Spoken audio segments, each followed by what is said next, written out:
conservation of charge.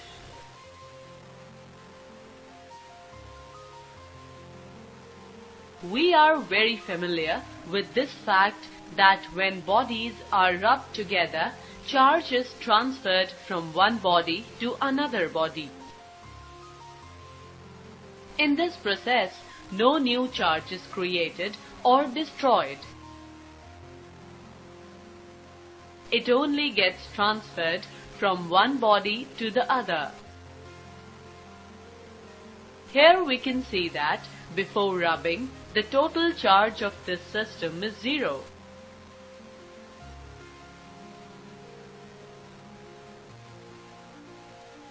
After rubbing, electrons from glass rod are transferred to the silk cloth. Here, no new charge is created. Therefore, in spite of rubbing, the total charge of this system is 0. If we find appearance or loss of charge in any body, it means that only transfer of charge has existed. We cannot create or destroy the charge.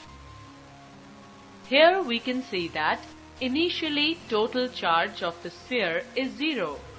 When a charged glass rod is brought near to an uncharged sphere, it gets charged by appearance of negative charge at one side and positive charge at another side. But initially, the total charge of the sphere was 0, and after appearance of positive and negative charge, the net charge is still 0. Total positive charge at the right side is equal to the total negative charge at the left side, so now net charge is 0. If we change the positively charged rod with negatively charged rod, in that case, again the total charge of sphere is 0.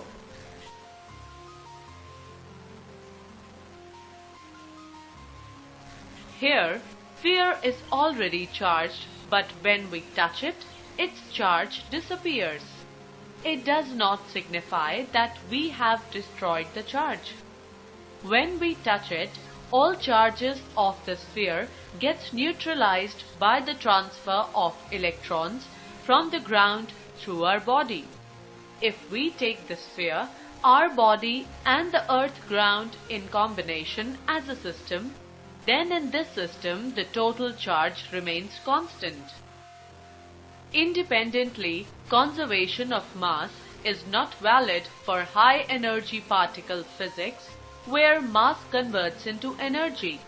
But conservation of charge is still valid here. Let us understand it by an example. Conversion of a neutron into a proton takes place in high energy particle physics. Here, when a neutron converts into proton, it emits a beta particle and antineutrino.